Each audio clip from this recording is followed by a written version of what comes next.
Phone দিল কেডা? Hello, hello sir, আমি বিকাশ হেড অফিস থেকে বলছি। আপনি 50,000 টাকার লাকি উইনার হয়েছেন। তাই নাকি? আমি লটে দিচ্ছি নাকি? না স্যার, আপনার অংশগ্রহণ করার কোনো দরকার নাই। আপনার মুখটা দেখেই বোঝা যায় আপনি লাকি। আরে বন্ধু, সত্যি তুই লটারি জিতছিস নাকি? চুপ থাক, কথা কবার দে। কিভাবে দেখলেন আমার মুখ? ফোনে তো মুখ দেখা যায় না।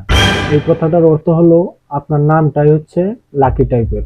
কিন্তু স্যার, আপনার টাকা নিতে হলে আগে আপনার বিকাশ অ্যাকাউন্টটি ভেরিফাই করতে হবে। আপনার এনআইডি নাম্বারটি বলুন।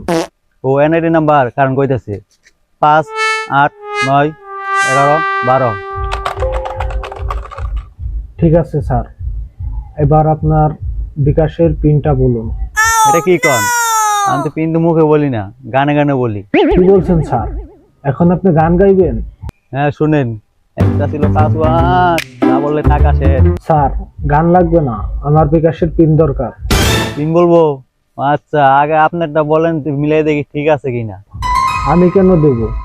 আপনি তো বিকাশ অফিসে বলছেন, আপনার তো বিকাশ অফিসে পিন থাকা লাগবে। আমার টাকাটা পাঠান, আমি যাচাই করে দেখি ঠিক আছে কিনা, আবার দিয়া দিব। হ্যাঁ, আমি আপনাকে টাকা পাঠাবো কেন? আপনার তো কোম্পানির লোক, টাকা পাঠান, কোম্পানির তো কোনো ক্ষতি নাই। স্যার, আপনি আমাকে বুঝতেছেন না। আমরা আমেন ভাই, আপনারা যে বাটপারি করেন এটা আমরা বুঝি। স্যার, আপনি কইলেন কি?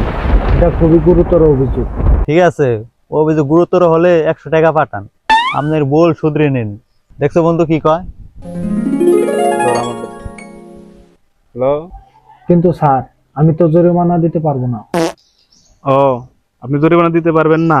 তাহলে আমি রেকর্ডিং চালু করি, আপনি বলেন যে আমি প্রতারক। না না স্যার, আপনি রেকর্ডিং করেন না প্লিজ। আমি ভুল বুঝছি। তাহলে আপনি 50 টাকা পাঠান, আপনার ভুল স্বীকারের ফিস। স্যার, আপনি আমাকে সাইডে দেন। ঠিক আছে ভাই, একটা কথা কন, বাটপারি করার আগে আপনাদের ভয় লাগে না? লাগে স্যার, আপনাদের মতো কাস্টমার পাইলে সবচেয়ে বেশি ভয় লাগবে। ঠিক আছে ভাই, চিন্তা করেন না, আমি কাউকে কিছু বলবো না। থ্যাংক ইউ স্যার, আল্লাহ আপনাকে ভালো রাখুক। তাহলে একটাই কথা, বাটপারি বাদ দিয়ে ভালো হয়ে যান।